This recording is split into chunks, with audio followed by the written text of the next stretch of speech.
La presidenta Claudia Sheinbaum respondió a las críticas por la iniciativa de nuevos lineamientos sobre los derechos de las audiencias. Aseguró que la propuesta no busca censurar a los medios de comunicación. A mí me llama la atención que cada vez que se habla de este tema, desde el gobierno el discurso es no vamos a censurar. Díganos entonces cómo le van a hacer. Desde Palacio Nacional, no es que diga que están censurando, sino no quedan muy claros pasos que se están tomando en relación al tema. Sostuvo la presidenta que el propósito es fortalecer el derecho de la ciudadanía a recibir información y promover que los concesionarios de radio y televisión cuenten con códigos de ética que respalden ese objetivo. Sé que puede resultar muy odioso lo que voy a decir, pero esto su servidor lo he escuchado en el sexenio de López Portillo, de La Madrid, de Carlos Salinas, estaba pensando si de Zedillo, no me acuerdo bien de Zedillo, ¿para qué digo mentiras? Pero de Vicente Foxí y de López Obrador se insinuó, y ahora en el sexenio de Claudia Sheinbaum. La controversia surge tras el inicio de la consulta pública encabezada por la Comisión Reguladora de Telecomunicaciones, en medio de cuestionamientos de especialistas, organizaciones civiles, periodistas y la oposición. Me parece, como dirían por ahí, hay una duda bastante razonable, ¿no? De todo esto, hay dudas que cabe la pena que estén entre nosotros, ¿no? Y que se planteen.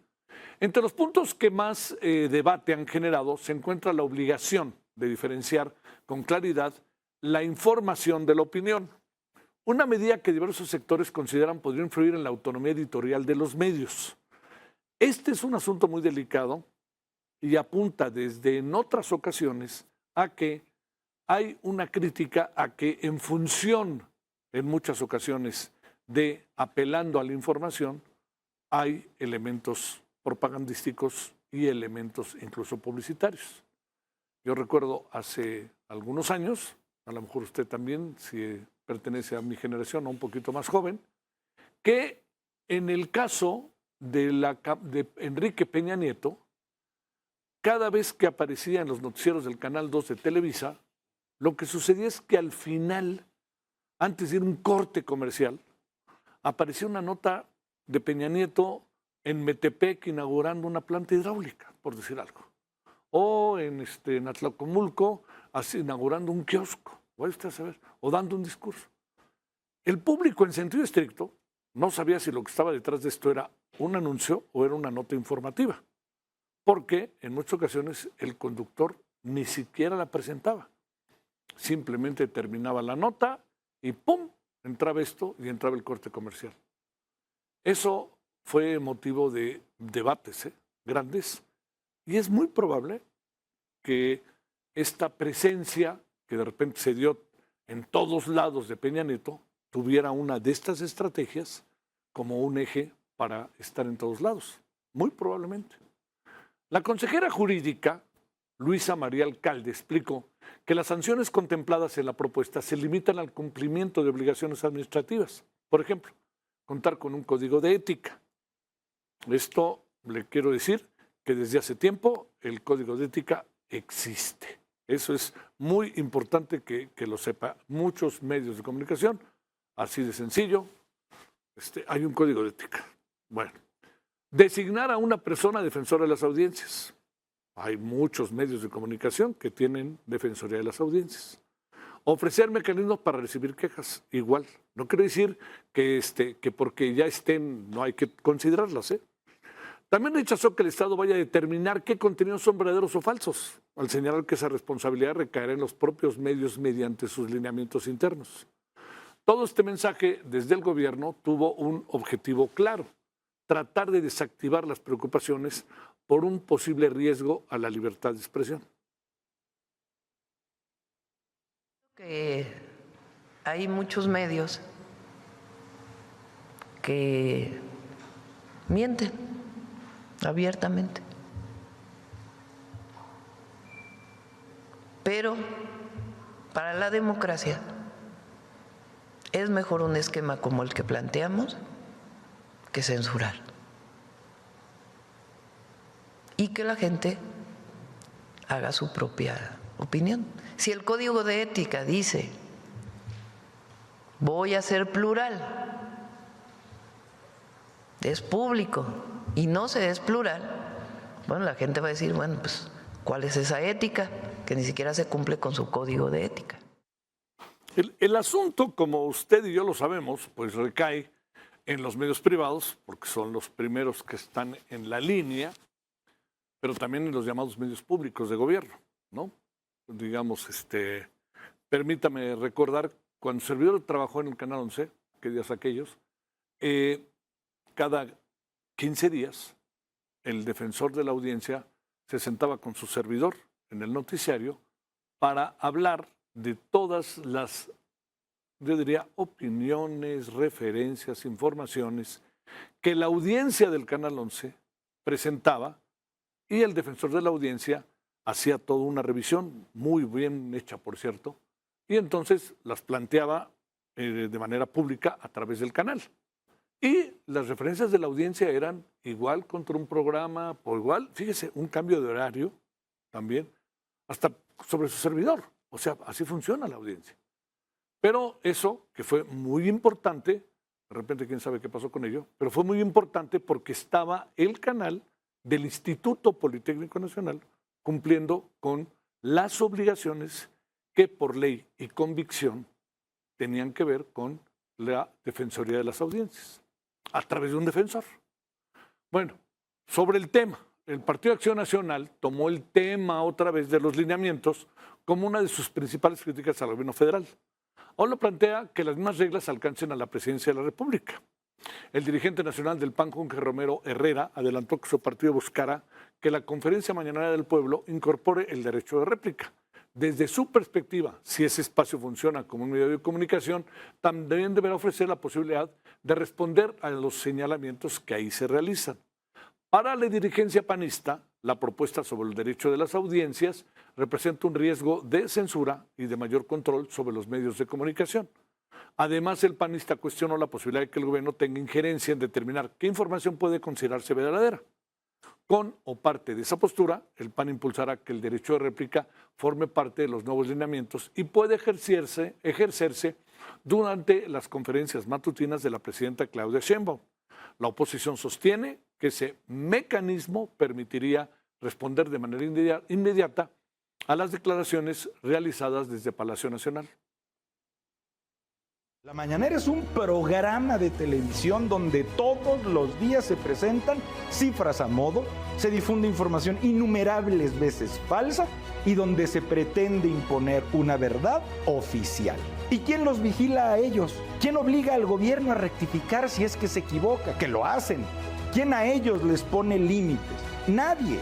Por eso en Acción Nacional presentaremos una iniciativa para que las conferencias mañaneras también tengan sus reglas claras, que tenga información verificable, respeto al derecho de réplica y la misma obligación de rendir cuentas que hoy nos quieren imponer a todos los demás.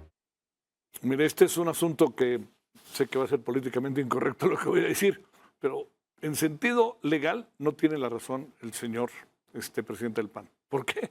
Porque la mañanera no es un programa de televisión. La mañanera es una conferencia que se difunde a través de los medios de comunicación. Ayer nos lo decía de manera muy clara el doctor Raúl Trejo. ¿Qué quiere decir? Vamos a suponer que en la mañanera se plantea una referencia al presidente del PAN. Entonces, el presidente del PAN, ¿qué es lo que quiere? Reclamarle, responderle, plantearle a la presidenta. Eso es lo que quiere. Y en sentido estricto tiene razón, pero en términos de ley tiene que hacerlo al medio de comunicación que difunde la mañanera, en este caso eventualmente el Canal 11. Y el Canal 11 lo tiene que recibir lo que dice el señor del PAN. Y el Canal 11, porque ahí es el programa de televisión, ahí pasa el programa de televisión, o al Heraldo, porque nosotros en el Heraldo lo que hicimos fue en la noche presentamos lo que dijo la presidenta respecto al presidente del PAN. Entonces tendrá que decir, la difusión de este asunto sobre mi persona estaba a través del Heraldo en el programa de la noche de referente y entonces yo voy a, como me defiendo el derecho a las audiencias, voy con el defensor y le digo esto pasa y esto y esto. El que recibe esa información, el del defensor de las audiencias dice, a ver, vamos a ver, ¿usted dijo todo esto? Bueno, pues sí, lo dijo, a ver, vamos ahora a revisar en qué contexto se dijo. Entonces se revisa, se hace todo un análisis, se habla con las autoridades de la propia, en este caso del Heraldo, y entonces se toma la determinación. Señor, venga usted, se para aquí a la misma hora que lo dijo la presidenta, pero ahora usted, como lo dijeron en el programa, a las 9:33, aquí se para usted, y ahora sí, diga lo que usted quiere decir. Pero pararse en la mañanera, en términos estrictos, por ley, no hay la manera. Os digo, ¿cuántas veces se ha pedido lo mismo? Acuérdense, Xochitl Gálvez se paró cuánto tiempo afuera del Palacio Nacional para que López Obrador la recibiera. Y como diría aquel, mangos, nunca. Entonces, lo que le quiero decir con esto no es que no quepa la posibilidad de hacerlo en términos de cambios de ley, pero hoy por ley las cosas están de esta manera. Los medios públicos deberán, de gobierno mejor, los medios de gobierno tendrán que ser también sujetos del derecho de réplica, por supuesto que sí. Pero la mañanera como tal no es un programa de televisión. Aunque digan que es un programa de televisión, no es un programa de televisión. Es una conferencia de prensa. Entonces, es decir, nos dicen, a continuación estamos aquí en el canal del Palacio Nacional y vamos a presentarle a través del canal 33 la conferencia. Agarra la señal quien quiere. Y si agarra la señal quien quiere, ese es un asunto que hay que ir con el que difunde la señal. Eso es lo que se plantea por ley. No estoy diciendo ni que esté bien ni que esté mal. Yo creo que hay que ajustar muchas cosas en este sentido, porque desde la mañanera, desde el sexenio anterior y en este, han surgido sapos, ranas y centellas. Todos lo sabemos. Hoy sobre este tema platicamos con un avesado personaje que es Mario Campos, académico del Departamento de Comunicación de la Universidad Iberoamericana de la Ciudad de México. Esto nos dijo Mario. Por ejemplo, una de las cosas que hoy están en la mesa es la posibilidad de que un radioescucha, un televidente plantee una queja. A mí me ha tocado recibirlas como defensor de audiencia alguna vez hace muchos años en la CIRT, y me ha tocado recibirla en espacios informativos donde de pronto alguien se ha quejado, por ejemplo, de que dimos una nota sobre la guerra que resultó al paso del tiempo que era falsa. Y está bien, qué bueno que exista el instrumento, pero cuando hoy en esta propuesta lo que ocurre es que no basta con que un defensor de audiencia te pida a ti o al conductor que corrija la información o que aclare por qué se dio ese dato y de dónde salió y qué instrumentos tuvieron para verificar la información. Todo eso está muy bien. El problema es que cuando eso no es suficiente para el criterio de quién sabe quién, y al final es una instancia de gobierno la que determina si tú corregiste o diste información con contexto o utilizaste información del pasado como si fuera vigente. Cuando es el gobierno el que tiene la última palabra, ya no hay manera de que no llamemos eso un mecanismo de censura, porque no es que en un primer momento, porque hay un código de ética, censura, porque existe un defensor de audiencia, censura, no, ahí no. Pero si uno sigue avanzando las casillas, digamos, de cómo está planteado, sí se convierte en un instrumento de censura. Bueno, este fue Mario Campos. Déjeme decirle que esto que plantea Mario como uno de los elementos que me parece que son de los más interesantes para el análisis es, al final de toda la historia, ¿quién va a decidir sí o no? ¿Y sabe qué? No estamos hablando de un instituto autónomo, estamos hablando de el gobierno. El gobierno va a decir esto sí o esto no. No queremos censurar. ¿Quién lo va a decidir? Esto sí o esto no. El gobierno. Y es ahí en donde entramos en el terreno más delicado de todo el proceso. Bueno, andamos en eso, ¿no? Digo, qué bueno que surgen dudas, qué bueno que surge el debate. Yo quisiera pensar que el debate es para hacer un debate, no para hacer un debate como si hiciera un debate y al final el debate no cuenta nada porque el único debate que cuenta es el del gobierno. Pero ojalá esto pueda tener una interrelación y se escucha a todos. Yo creo que le debo de decir, después de tantos y tantos años en México, del estudio de la comunicación, de la información, de las redes, de los medios, después de tantos años, 1960 a la fecha, la carrera de la Ibero empezó en 1960, la de periodismo un poquito antes allá en la Septien y en otros estados del país. Entonces, ya tenemos esto, la Anáhuac, hasta donde recuerdo empezó en 1970. O sea, tenemos carreras de comunicación que se han dedicado muchos profesores, profesoras, a estudiar estos fenómenos a detalle. Tenemos muchas experiencias. Tóquenles la puerta, no se preocupen. Ellos van a atender. Y cuando digo que van a atender es porque ellos también están interesados. Es el sujeto de su trabajo. Así de sencillo a lo largo de tanto tiempo. Los egresados de las carreras de comunicación y de periodismo se fueron a los medios, etcétera, pero otros se quedaron en la academia. Y en la academia han hecho un trabajo simplemente extraordinario. Extraordinario en muchas universidades en todo el país. ITESO, por mencionar una más. UDG, la Ibero, la UNAM, la UAM. En la UAM han hecho cosas maravillosas. La NAHUAC, la Universidad Latinoamericana, muchas en la Universidad del Valle de México, muchas han hecho. Y hablo de las que están en la ciudad. Y el trabajo que se ha hecho como periodismo y como investigación del periodismo en una escuela emblemática como es la Carlos Septién García. Bueno, echemos un ojo a todo eso, ¿no? Si vamos a discutir, discutamos, pero no andemos diciendo que discutimos y a la mera hora nada. Bueno, vámonos con lo que además tenemos el día de hoy. Seguridad nacional y transparencia. A ver, ¿por qué? Fue un día interesante el de hoy, en la mañanera. La presidenta Sheinbaum firmó un decreto para fortalecer la transparencia del gobierno federal, con el cual se eliminará la discrecionalidad de los servidores públicos para decidir qué información puede hacerse pública y se establecerán nuevas obligaciones de difusión sobre contratos, auditorías, fiscalización y empresas públicas. Aquí hay varios asuntos que brincan. Bueno, primero, esta decisión que tomó la presidenta rompe en buena medida con el proyecto que se hizo el pasado sexenio, que ya nos dimos cuenta que sirvió para poco o nada. Pero segundo, sigue estando en una caja de cristal ese concepto de seguridad nacional. A ver, yo no tengo por qué hacer público, 5 años denme para hablar del tren interoceánico, aquel que se descarriló, que viéndolo bien, no se descarriló, sino hubo algo más. Yo, Dos Bocas, no puedo decir nada hasta dentro de 5 años. ¿Por qué? A ver, ¿por qué? ¿Porque el gobierno se protege a sí mismo o por qué? Pérdidas y más pérdidas para Pemex. El robo de combustibles, aductos y pipas de Pemex generó pérdidas operativas por 9,180 millones de pesos entre abril y junio. Es la cifra más alta para un segundo trimestre desde 2018. Estoy de acuerdo con el reporte financiero de la empresa. La verdad, traemos focos rojos y más focos rojos en ese tema. Dudas y trampas. 2 temas educativos el día de hoy. Primero, la UNAM dio a conocer que el examen de control presencial se aplicará del 12 al 19 de agosto en 4 ciudades del país: León, Guanajuato, Oaxaca, Tijuana, Baja California y Ciudad de México. El otro asunto, la unidad del sistema para la carrera de maestras detectaron conductas indebidas durante el examen que presentan para ganar aumentos o nuevas plazas. Esto es muy importante porque ahí nos apareció o una irregularidad o una situación mal hecha o la trampa. Vamos a hablar de ello. Brasil, Argentina y Estados Unidos. Hay bronca grande entre Brasil y Argentina, grande. El gobierno de Brasil reducirá su presencia diplomática en Argentina tras nuevos ataques del presidente argentino Javier Milei contra su homólogo brasileño Luis Ignacio Lula da Silva, que a sus 81 años dijo: quiero volver a ser presidente.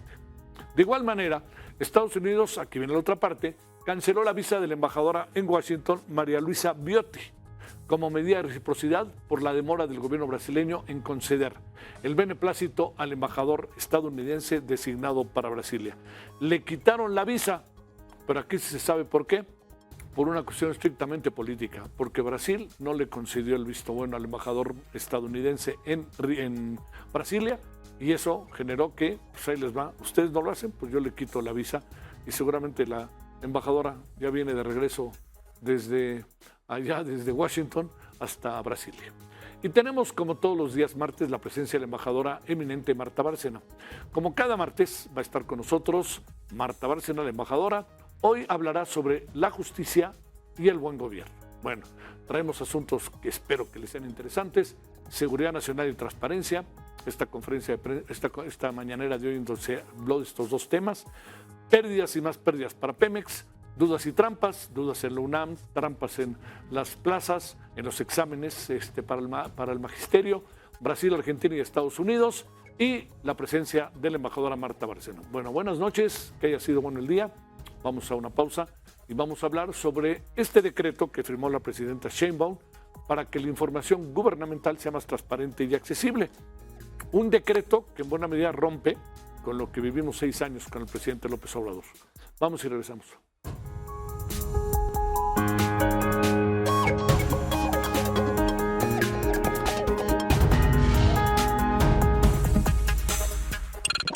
se van a eliminar reservas. Actualmente se tienen en las fracciones 17 reservas, aunque las 17 están clasificadas entre interés público y seguridad nacional. Sin embargo, se va a hacer una simplificación para pasar nada más a abocarnos y ser expresamente nada más lo de interés público y seguridad nacional.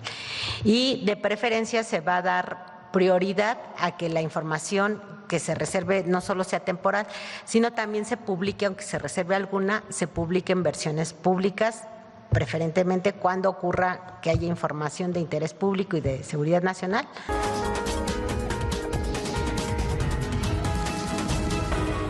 Bueno, hay recovecos, pero yo creo que hay cosas que pasaron hoy interesantes, muy interesantes, importantes para la transparencia.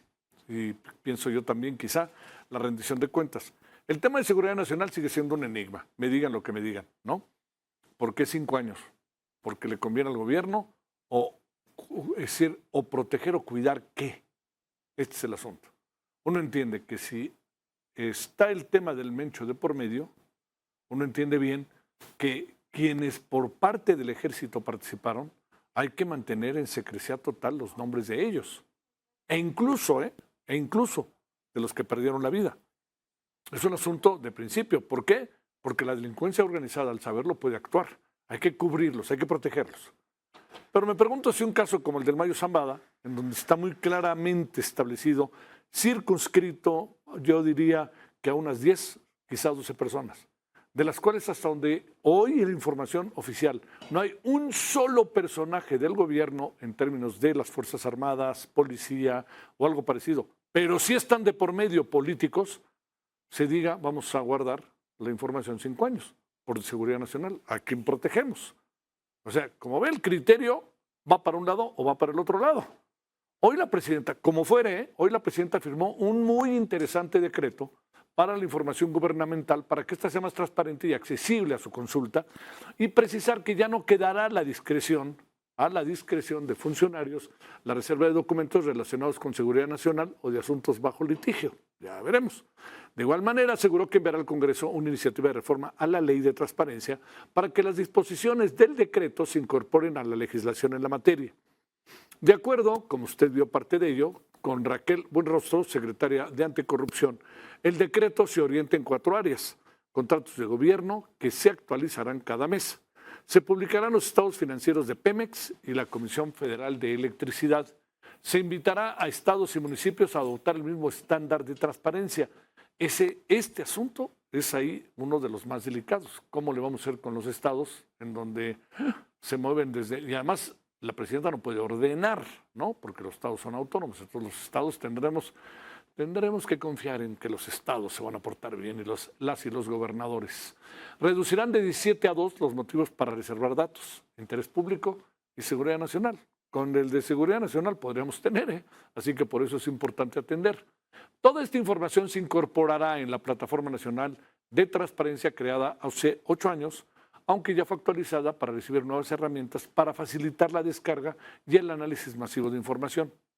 El decreto se da tras la desaparición del Instituto Nacional de Transparencia y Acceso a la Información de Protección de Datos Personales, el INAI, el cual defendió la presidenta al asegurar, atacó más bien que representaba un gasto para el país, pero todo lo que está haciendo la presidenta rompe con lo que se hizo mal el pasado sexenio.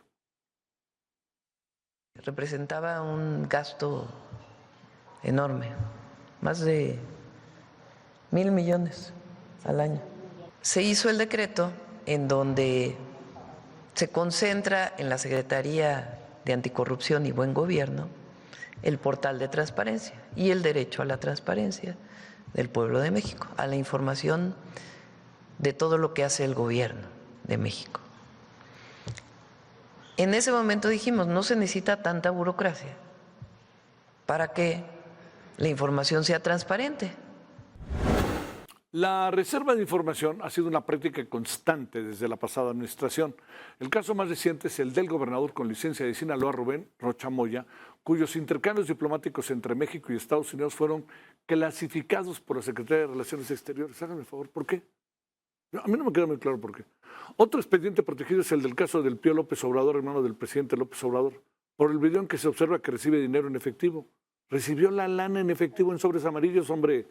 Otro de los expedientes protegidos, corresponde al caso Segalmex, es que se rodearon al director de Segalmex unos malos priistas ahí y se le metieron, dijo López Obrador, como si el director de Segalmex no hubiera sido del PRI. Uno de los mayores escándalos el de Segalmex, financieros registrados durante la actual administración. La reserva de información también alcanzó a las megasobras del gobierno federal. Una de ellas es el Tren Maya, o sea, no hay manera de saber casi nada. Bueno, nada. La Fiscalía General de la República mantiene bajo reserva los resultados de la necropsia de Nemesio Oseguera Cervantes, alias El Mencho. Quizá la necropsia, no entiende uno muy bien. La forma en que se dieron las cosas, uno sí entiende porque pueden estarse reservando la información. Porque en este caso se considera que su divulgación representa un riesgo real y latente para la seguridad nacional y las indagatorias en curso. Créame, ahí, bueno, le damos muchas vueltas al tema y entiendo que podemos tener divergencias de opiniones, ¿no? Al fin y al cabo, como diría aquel Lewis Carroll, ¿no? Lo que importa es quién tiene el poder. Conversemos sobre el tema.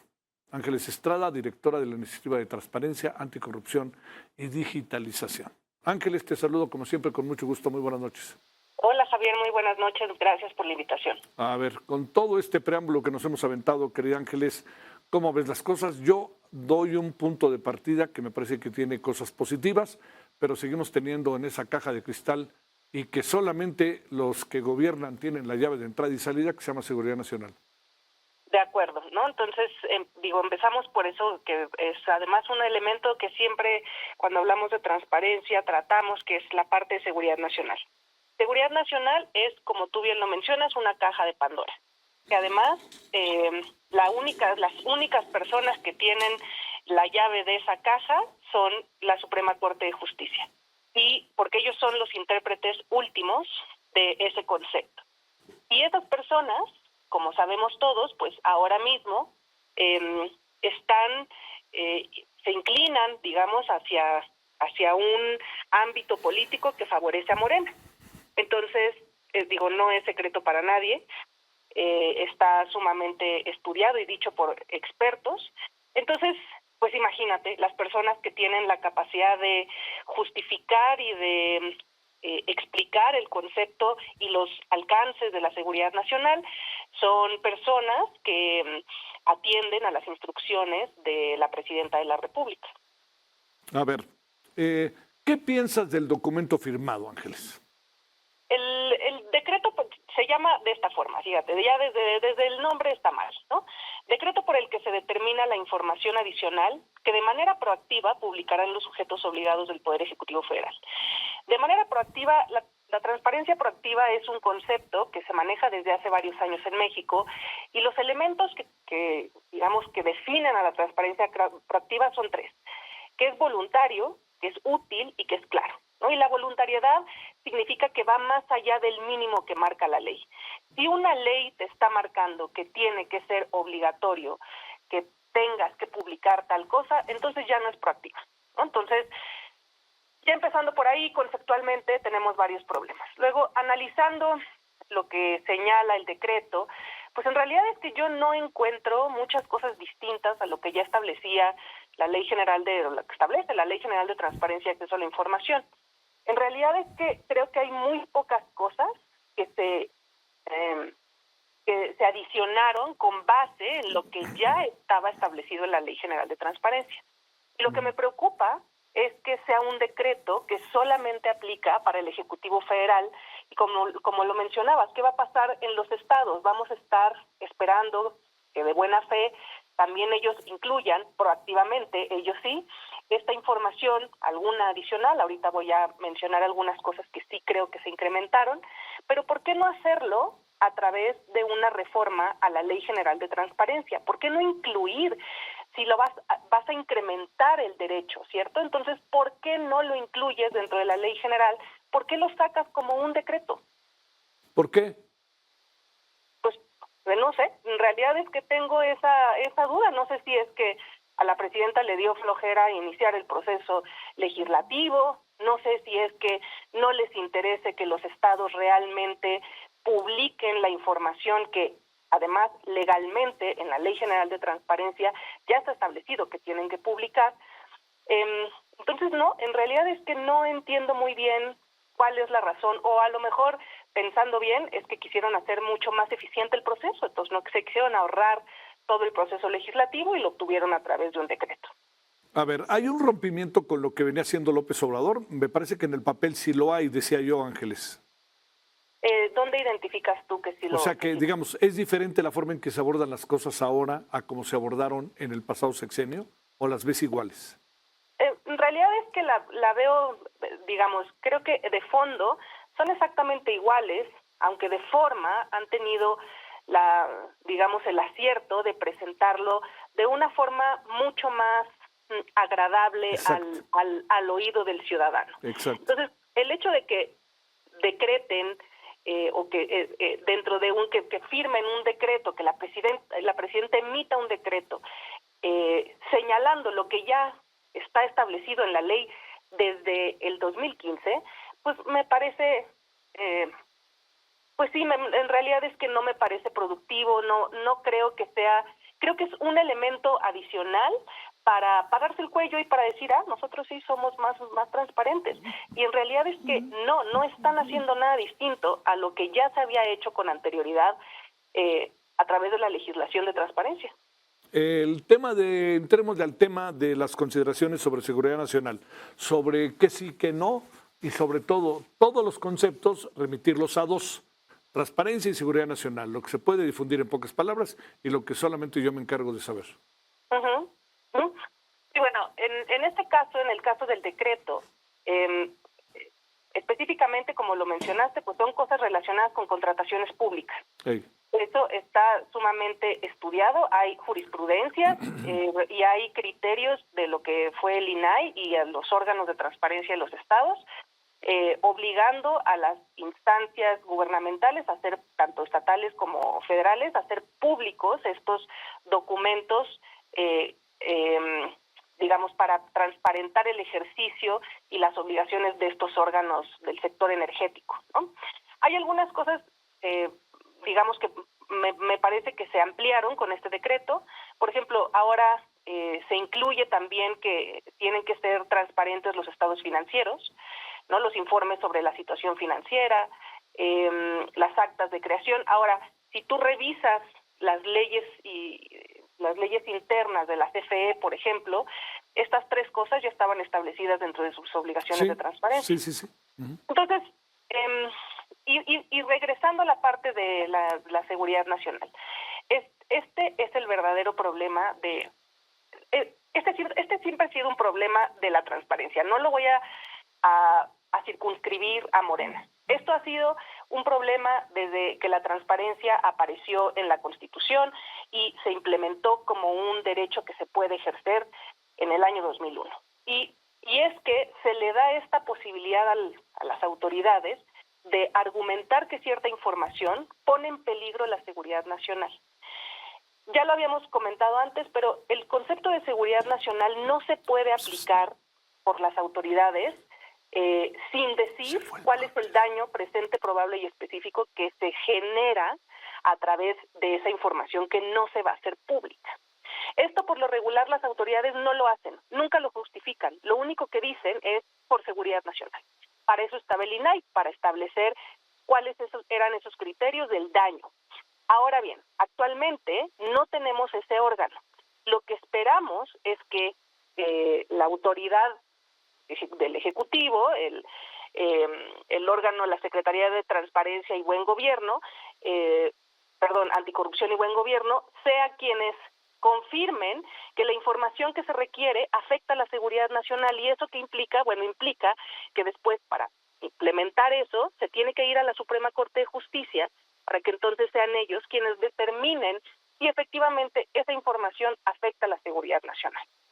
A ver, Ángeles, ¿qué pasa por tu cabeza cuando dicen que se aplica el resguardo a través de, por ser un asunto de seguridad nacional, se reserva la información, como se dice, en temas como el tren interoceánico y lo que fue un accidente, ¿no? Que quieren esconder información, ¿no? ¿Qué es lo que piensas del caso de dos bocas.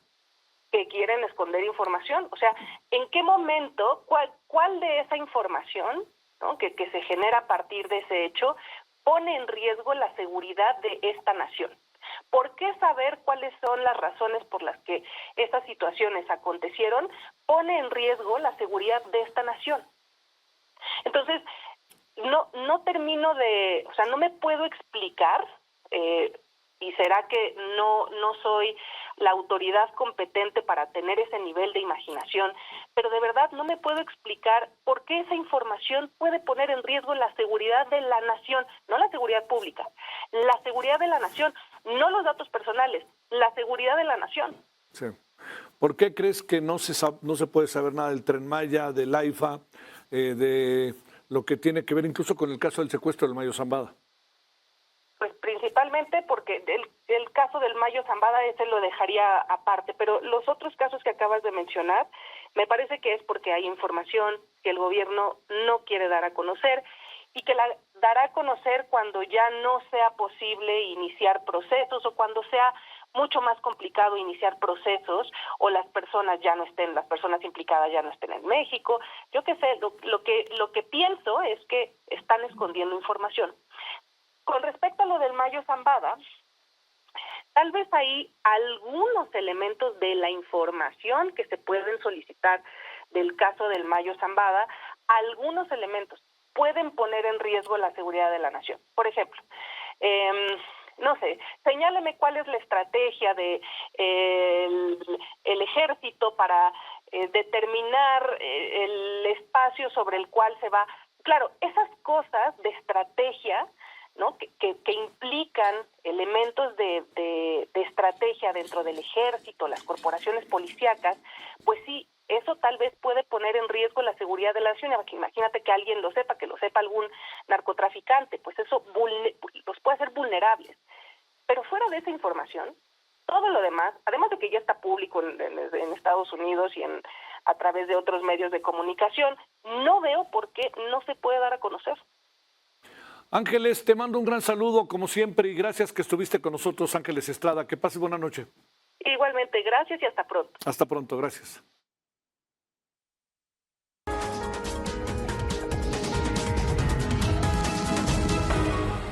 No sé, como cada martes tenemos la opinión de la embajadora eminente, Marta Bárcena. Hoy el tema que tiene la embajadora es justicia y el buen gobierno.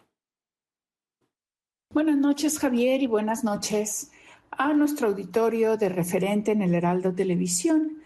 Javier, la reflexión de este martes la hago desde Siena, Italia, en donde tuve la oportunidad de visitar el Palacio Ducal y la famosa Sala de los 9, que eran los dirigentes de la República de Siena en la Edad Media. Y en esa sala, el pintor de Siena, Ambrosio Lorenzetti, hizo unos frescos, pintó unos frescos alegóricos al buen gobierno y al mal gobierno, que son verdaderamente una enseñanza fundamental para lo que debe ser el buen gobierno y cómo evitar el mal gobierno. Y este ha sido un tema recurrente desde la antigüedad. Lo primero que hay que enfatizar, creo yo, es que un buen gobierno no significa el llegar al poder y consolidarse en él a cualquier costo. No. Un buen gobierno se relaciona directamente con la búsqueda del bien común, un concepto que está presente desde la filosofía aristotélica. Y el buen gobierno está intrínsecamente vinculado a la impartición de justicia. Y eso es lo primero que se pregunta uno cuando lo ve y hace relación con México. ¿Realmente en México ahorita se imparte una justicia? Porque el buen gobierno imparte justicia y trae paz y seguridad. Estas ilustraciones que hace Lorenzetti del buen gobierno, del mural que originalmente se llamó De la Guerra y la Paz, son muy significativas. Al centro del fresco del Buen Gobierno se encuentra un anciano sabio. Lorenzetti pintó a un anciano sabio que encarna la ciudad de Siena con sus colores blanco y negro y la alegoría del bien común. A este anciano sabio lo rodean las figuras de las representaciones de las virtudes cardinales: templanza, prudencia, fortaleza y sobre todo la justicia. Y Lorenzetti añade además las figuras de la paz y la magnanimidad, todas ellas características de un buen gobierno.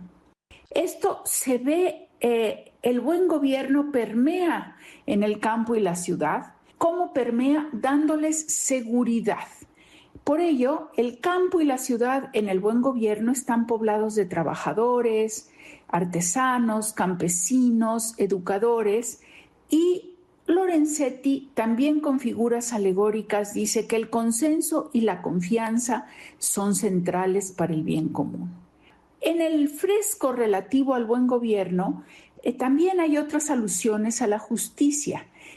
En una de ellas se hace evidente que para ejercer la justicia se requiere sabiduría, lo que implica conocimiento de las leyes del ser humano. Y la justicia se ilustra en sus dos vertientes, compensatoria y distributiva.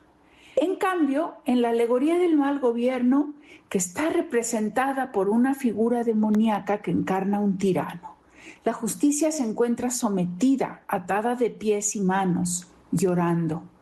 Y en un poema se afirma: ahí donde la justicia está atada, nadie se acuerda del bien común. Lo que caracteriza a la tiranía, al mal gobierno, es la soberbia, la vanidad y la avaricia. En contraposición a la seguridad, predomina el temor. Y se lee también en esa pintura del mal gobierno: buscando solo el bien propio, en esta tierra se somete la justicia a la tiranía y por esta vía llega la muerte. El campo y la ciudad se encuentran semiabandonados, dominados por la discordia, el crimen y la guerra. Se retratan abusos por doquier, en especial contra los vulnerables, niños y mujeres.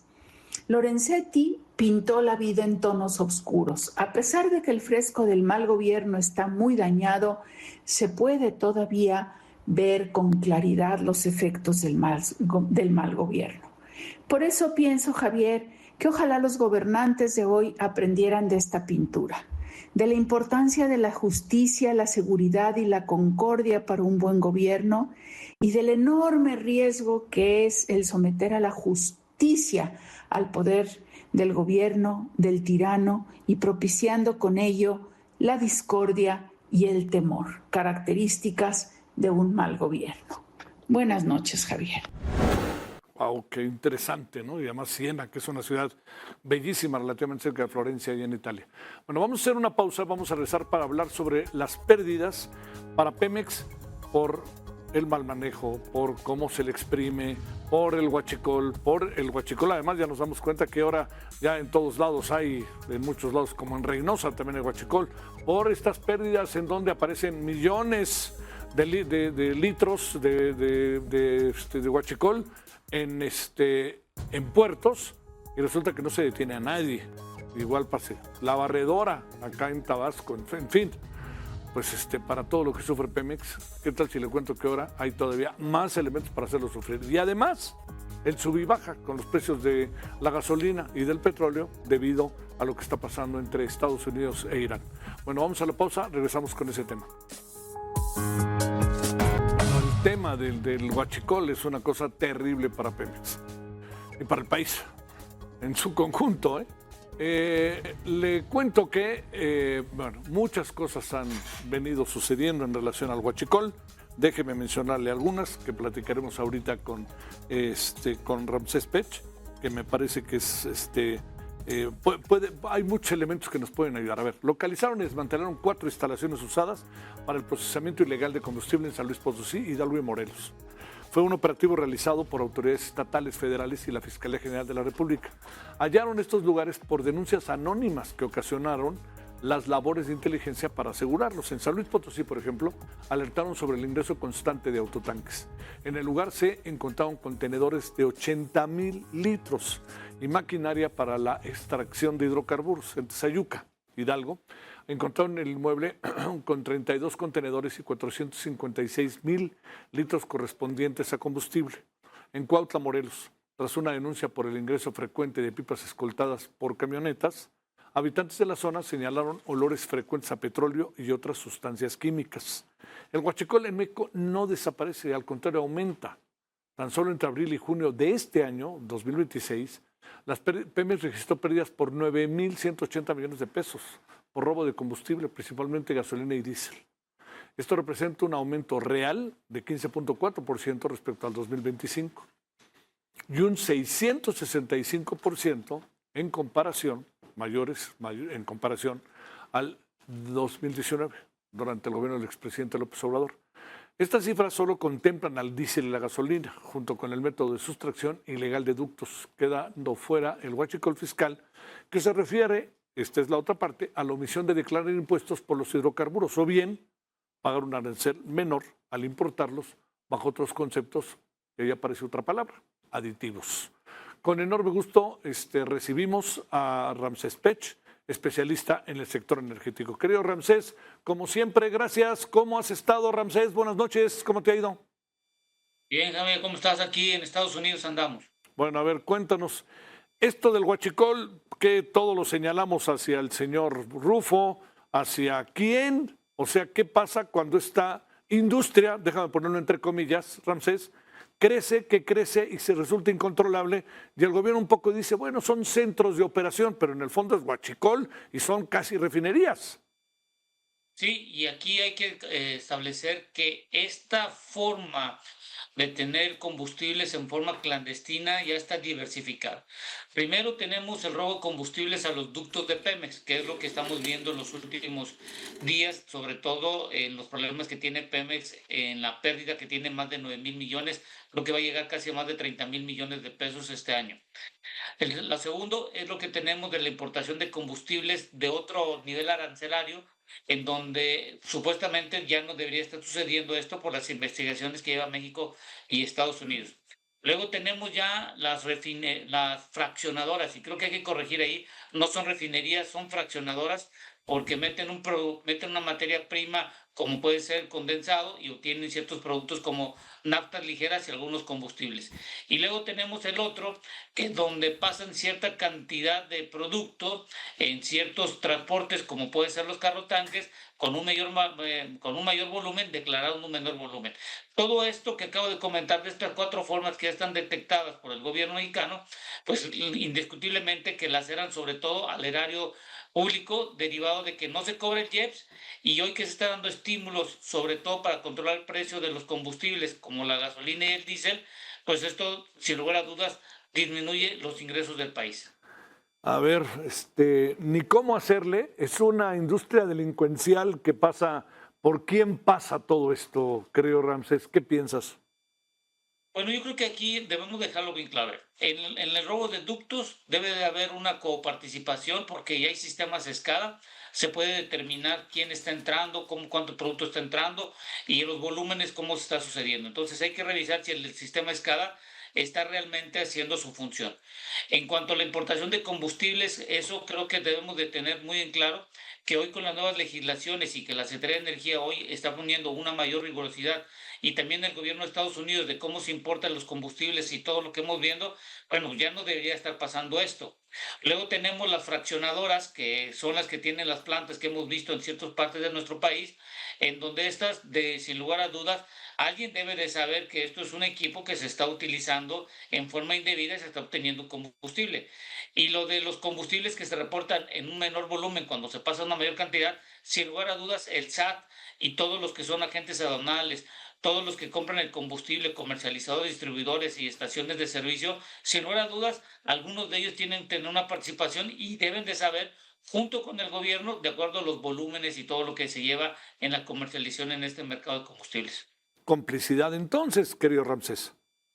Sí, y creo que con la nueva legislación y las normatividades que sacó la Secretaría de Energía, Ya no debería de pasar esto porque se supone que el SAT, la Comisión Nacional de Energía, la Secretaría de Energía, la propia Profeco, los agentes aduanales, las estaciones de servicio, los que tienen un permiso de distribución y comercializador, deberían de estar en conjunto viendo que no suceda a quién le compran, cuánto le compran, cuál es la trazabilidad, si es un producto de marca Pemex, si este producto fue importado.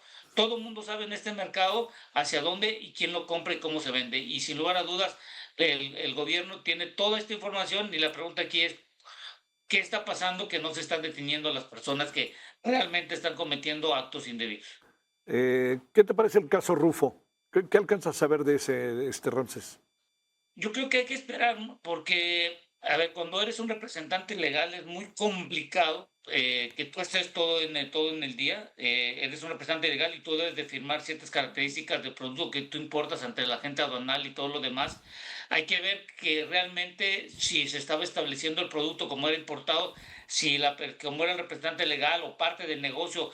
A saber, todavía yo no tengo el acta constitutiva de la empresa, pero si era el representante legal, por supuesto que sabía que estaban haciendo ciertas transacciones porque era la agente aduanal, pero si era parte y era de socio accionista y no era el representante legal y no firmaba nada, pues bueno, creo que hay que darle todavía una investigación más si es que la persona sabía o no sabía de esto. Pero si no era el representante legal, no tengo el acta constitutiva, no creo que tenga una injerencia de lo que estaba firmando. Al ser un socio, bueno, es muy complicado que tú sepas que firma.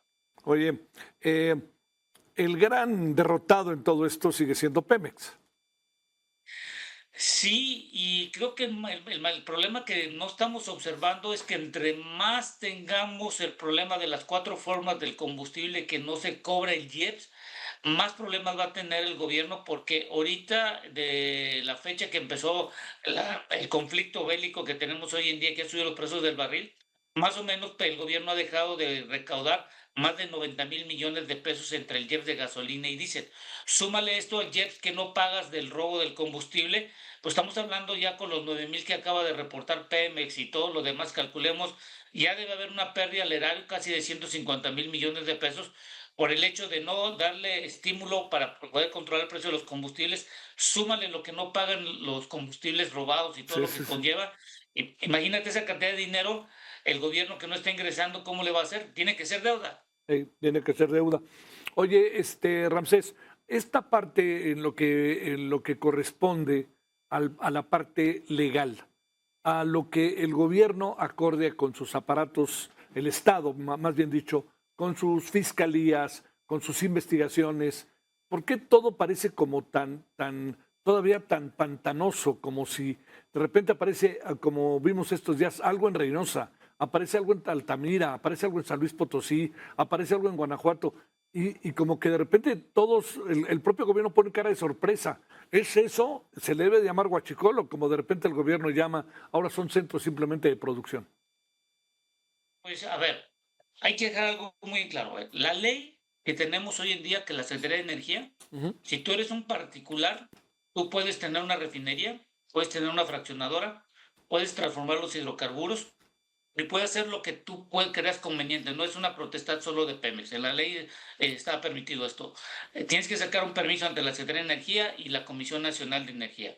Si hay un momento dado, algunos lugares en donde se está haciendo en forma indebida, como las fraccionadoras que hemos visto, sin lugar a dudas, una torre de 10, 15 metros se identifica claramente que eso no es debidamente y como se debe de estar utilizando. Entonces aquí el gobierno, yo creo que básicamente lo que estamos viendo está siendo rebasado por la velocidad con que se está diversificando. Acuérdate que empezamos con el robo de combustibles en ductos, luego pasamos a la importación de combustibles, luego pasamos a las plantas fraccionadoras que estamos viendo hoy en día y luego ya tenemos esta nueva forma sobre la disminución de volúmenes que se están teniendo en carrotanques de importación.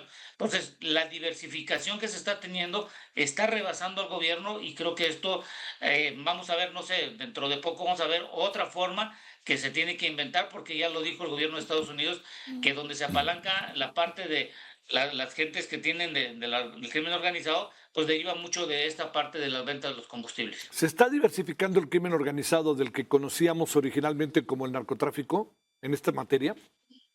Ya lo dijo el gobierno de Estados Unidos, las investigaciones que han salido del FBI y todo lo que hemos visto en los últimos meses, pues todo lo que está, sin lugar a dudas, se está diversificando. Y no hay que olvidar que ahorita hay una propuesta bipartidista en donde están viendo y analizando sobre todo la forma como hoy en día en nuestro país, por medio de los combustibles, se está teniendo un gran flujo de efectivo.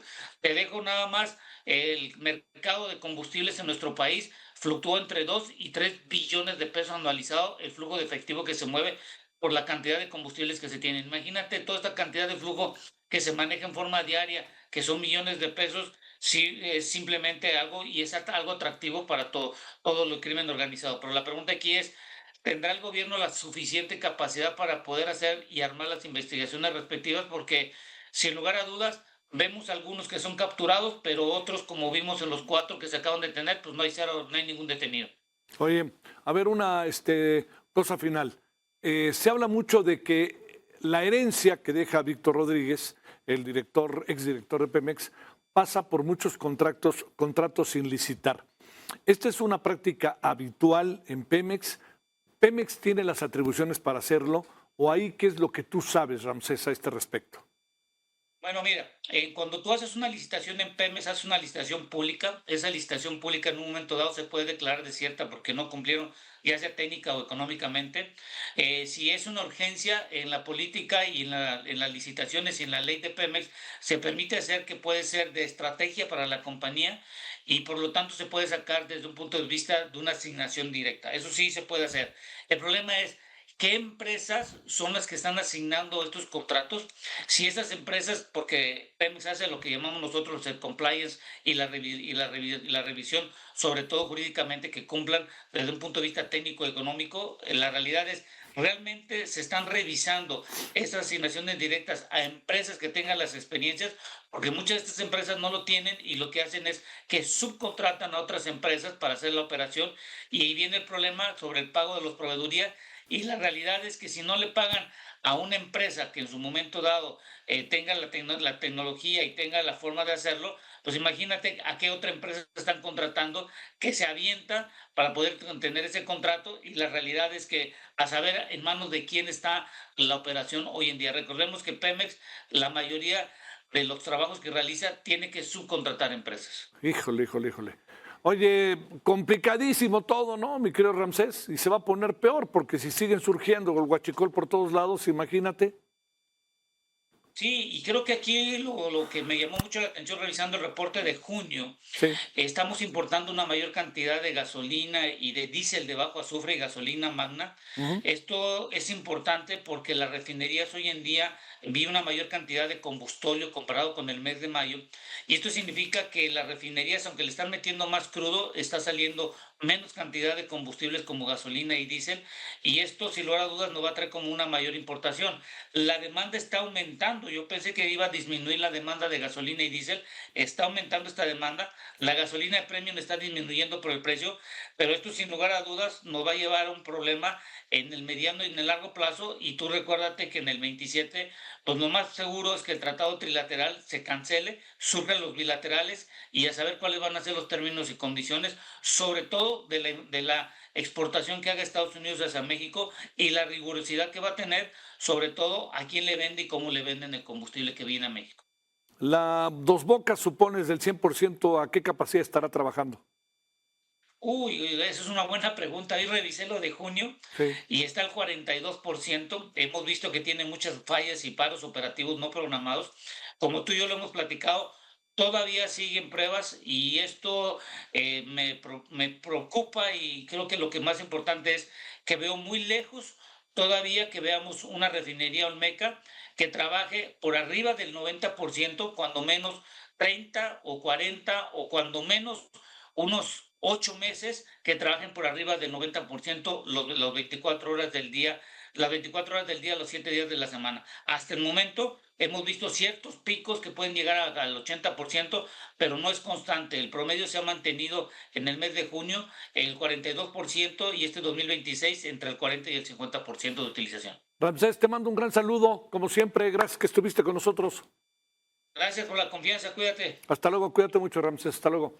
Bueno, vamos a hacer una pausa y vamos a hablar sobre varias cosas. Primero, ya están las fechas en que se aplicará el examen de control de la UNAM, las 4 ciudades en donde se aplicará, que son León, Oaxaca capital, León, Guanajuato, Oaxaca capital, Tijuana, Baja California y la Ciudad de México. Y hablaremos también de las irregularidades en el examen para maestros de la UCICAM. Le contaremos ahorita. Tiene que ver con conseguir un maestro una plaza.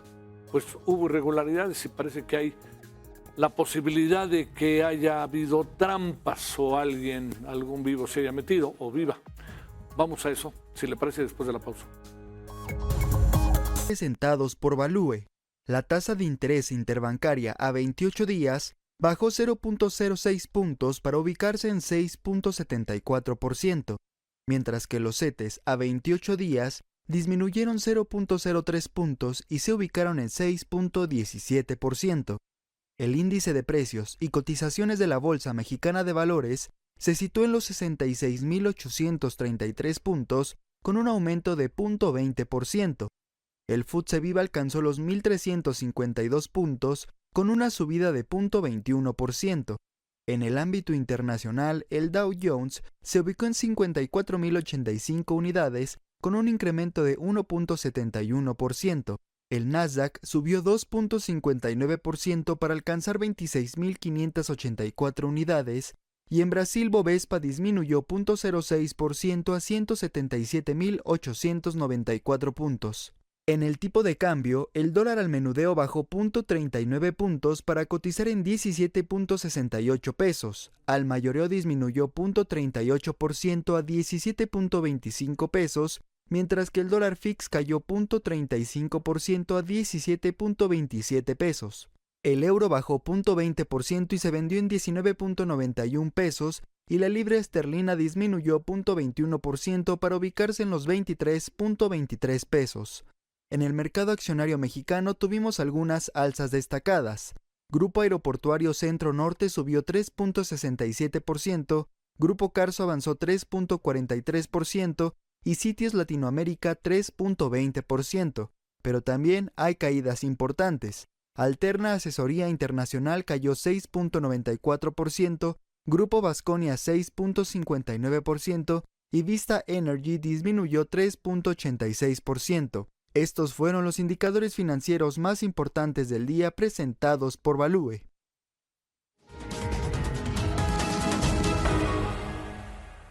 Ya se publicó la convocatoria de la Universidad Nacional Autónoma de México para el examen de control, así se llama, presencial, que aplicará tras toda la polémica, como usted lo sabe, pues realmente la palabra es las trampas, ¿no?, en la prueba virtual.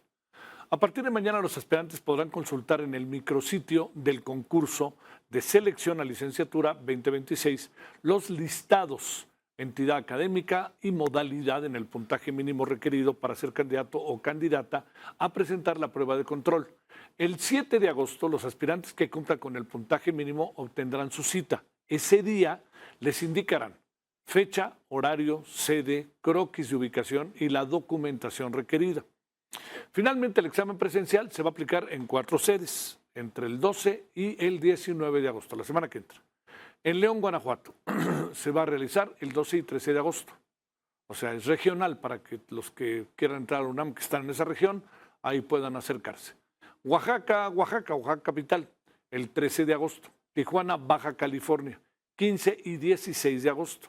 Y aquí en la Ciudad de México cierra, que será el 17, 18 y 19 de agosto.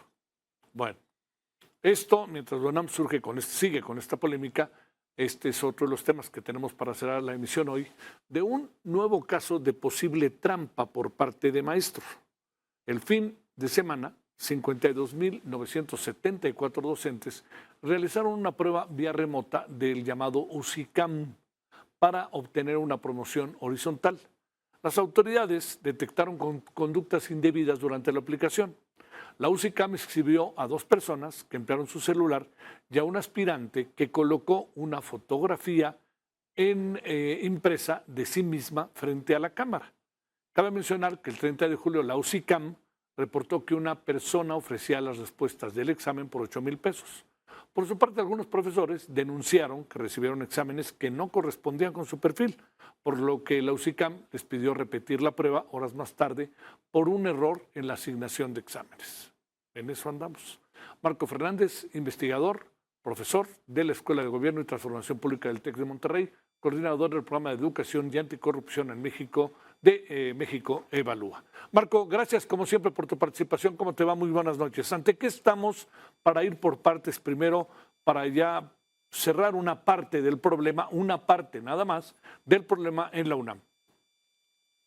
Pues mira, estamos en el caso de lo de la UNAM, pues ya con la certidumbre de cuándo se realizarán los exámenes presenciales y se debe garantizar que las diversas versiones del examen que se harán escalonadamente en las distintas sedes, como lo acabas de explicar, garanticen que sean distintos para evitar algún tipo de filtración del mismo y poder llevar a buen puerto este proceso, que se haga la selección de quienes tengan un mayor puntaje y así poder arrancar el ciclo escolar para los alumnos de primer ingreso a finales de agosto. En el otro caso que refieres, híjole, es muy triste porque ya llevamos varios meses, lo comentaba con tu productora antes de entrar al aire, de malas noticias en materia educativa. Ahora resulta que un examen que se busca que los maestros que están aspirando a mejorar sus ingresos como profesores en lo que le llaman la promoción horizontal, van a tener que repetir el examen la próxima semana por dos problemas importantes. Un grupo de sus compañeros, lamentablemente, pues poniendo el mal ejemplo, recurre a la tranza, utiliza de manera indebida el celular en el examen, o el absurdo de esta profesora que buscó ser suplantada para que alguien hiciera el examen en su lugar. Y al mismo tiempo, profesores quejándose de que se tiene que repetir la prueba porque recibieron la versión incorrecta del examen que no corresponde al nivel escolar en el que enseñan. Y yo me pregunto, ¿cómo le podemos hacer de establecer políticas públicas en materia educativa que realmente estén bien hechas, que busquen privilegiar la calidad para mejorar la selección de quiénes son los mejores profesores, promocionarlos, fortalecer su capacitación para mejorar los aprendizajes y demás? Pues eso sigue pendiente, coincide con esta también pifia del secretario de Educación haciendo alarde que pues ya va a caer el dinerito que brinda la presidenta a través de las becas Rita Cetina, sí, olvidándose que pues hacer la promoción electoral precisamente de un programa social implica un delito electoral. Otra vez denostando el usar la evidencia para poder guiar acciones educativas para favorecer a los que más necesitan. Vamos sumando las diferentes secuencias que hemos visto en los últimos meses, la pifia del calendario escolar, las marchas de la CENTE, el problema de la UNAM, el problema ahora de los exámenes de la UCICAM, el uso electoral de las de becas. Viene el 8 de agosto la presentación de la prueba PISA y pues adelanto que no creo que nos vaya a ir muy bien. Y seguimos observando cómo es imposible brindar una educación, Javier, para que transforme las vidas, para que pueda generar movilidad social. Es imposible lograr ese tipo de educación en la tranza y en el uso electoral de los programas educativos. A ver, Marco, para cerrar, te pregunto, en el caso de la UNAM ya veremos qué pasa, ¿no? Seguramente habrá todavía problemas. Uno sabe que casi es muy difícil, ¿no?, resolver el todo, pero vamos en camino. En el caso de UCICAM, yo te diría, ¿dónde está la Secretaría de Educación Pública y por qué la Secretaría se ve tan ausente en uno tras otro problema en materia educativa? La verdad es que es muy triste ver que pareciera que no hay un conocimiento adecuado para la operación correcta del sistema educativo. Hay muchos problemas en la mejora de la UCICAM. empezando, como lo platicaba con mi colega Daniel Hernández, Sí. en que con la reforma educativa de López Obrador, la forma en que se promueve ahora a los profesores, el factor del examen ya vale mucho menos, porque ahora son cursitis que no necesariamente tienen que ver con mejores prácticas pedagógicas o antigüedad, los primeros factores que van a servir para la promoción de los docentes, pese a que la investigación educativa nos dice que eso no va a garantizar que realmente lleguen los mejores docentes a partir de estos mecanismos. Primer problema. Llega al examen con todo y que cuenta menos para la promoción y no se puede implementar bien. No se puede implementar bien porque primero hay un grupo de profesores que no lo hacen, no lo toman con honestidad y buscan hacer trampa, y hay una mala implementación por parte de la autoridad en el examen. Lo de la trampa lamentablemente no me sorprende porque en su momento, cuando la reforma de Peña Nieto y venía la evaluación y demás, uno de los elementos que se utilizaba para evaluar a los profesores era que presentaran lo que se conocía como su portafolio docente, es decir, cómo hacían su planeación pedagógica y demás. Y uno podía ir a las redes sociales y observar cómo había grupos de Facebook, por ejemplo, en ese momento, en donde se vendían los portafolios de práctica docente para que los presentaran como propios, como parte de los procesos de evaluación. Y ahora viene un examen que, aunque vale menos, otra vez hay otro grupo de profesores que busca hacer tranza. Yo me pregunto, cuando mandamos esa señal del ingenio, de la tranza, de esta aspiración de hacer trampa para lograr mejores ingresos, si así podemos enseñar en la excelencia y en la ética a nuestros estudiantes. Creo que eso es imposible. Y lo platicábamos cuando el problema del fraude académico en la UNAM. Como sociedad somos muy buenos para poder criticar a nuestra clase política y a los funcionarios cuando cometen violaciones a la ley, cuando hacen actos de corrupción y son impunes, pero pareciera que en esa crítica la clase política viniera de Marte y la sociedad fuera un ángel y prístina y bien comportada. Y ya vemos dos ejemplos muy tristes de estudiantes, de profesores que recurren a la tranza para lograr un lugar para estudiar o para tener mejores ingresos. Así es imposible tener un país en donde la ética sea la práctica recurrente y donde pareciera que hemos normalizado los problemas de la tranza. Hace años, me acuerdo cuando trabajando el tema anticorrupción, lo platicaba con mi colega Eduardo Bojorquez de Transparencia Mexicana. El problema cuando la corrupción se extiende en una sociedad y se normaliza es que llegamos a tener un país de cínicos y ese cinismo lo va corcomiendo las distintas esferas. La parte educativa es una exhibición de esto, lamentablemente. Marco, que tengas buena noche. Gracias por tu tiempo. Gracias, como siempre. Muy buena noche. Buenas noches. Mire, antes de irnos ya para la parte final, le cuento que, según información... Vámonos con Lisette Gómez, coeditora de País y Ciudad de México en el Heraldo de México. Queridísima Lisette, ¿cómo te va? Buenas noches. ¿Qué tenemos para mañana en el periódico? Hola, querido Javier, muy buenas noches. Te saludo con un gusto desde la redacción, en donde tenemos lista la edición de mañana y este es un adelanto de los temas que destacamos en nuestra portada. En nuestra nota principal, el Gobierno de México dio un nuevo golpe al crimen organizado al desmantelar centros huachicoleros en San Luis Potosí, Hidalgo y Morelos, en los que aseguraron más de 1 millón de litros de hidrocarburos, petrolíferos y sustancias químicas. Los operativos fueron encabezados por la Fiscalía General de la República en coordinación con la Secretaría de Seguridad y Protección Ciudadana, Guardia Nacional y Pemex Logística, esto como parte de la Estrategia Nacional contra el Robo de Hidrocarburos. Y Javier, ya hay fecha para el examen de control en la UNAM.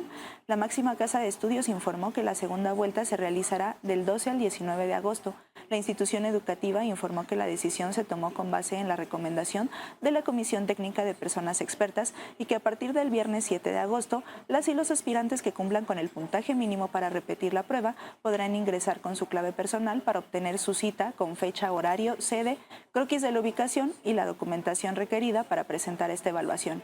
Y en otros asuntos, Javier, los fuertes incendios en Spokane, Washington, han devastado 600 viviendas, por lo cual han evacuado a más de 65,000 100,000 personas. Las llamas, avivadas por la sequía y el calor intenso en los alrededores de esta población de unos 260,000 habitantes, ya han quemado más de 4,000 hectáreas y afectado infraestructuras vitales, mientras las familias angustiadas esperan noticias sobre cuándo podrán regresar a sus hogares. En este caso, un hombre de 37 años fue detenido como sospechoso de provocar el mayor de los fuegos. Y se publica nuestro suplemento Escapada H, que esta semana presenta una guía de los destinos y las tendencias, como los viajes multifamiliares y la evolución del turismo de incentivos, que se están convirtiendo a Japón en uno de los destinos de mayor crecimiento entre los viajeros mexicanos, de los cuales visitaron el país asiático 200 en 2025 frente a los 92,000 que lo hicieron en 2023. Esa es la información, querido Javier. Te mando un gran saludo, Lisette, que tengas buena noche. Gracias, buena noche. Gracias. Nos vamos mañana 20 horas en hora del centro de Heraldo Radio, referente 98.5 de FM, diferentes estaciones del país y por supuesto el portal. Y ahí estaremos, su servidor Javier Solórzano, 21 horas en hora del centro, aquí mismo, Heraldo Televisión. Pase buena noche, aquí estaremos mañana, adiós.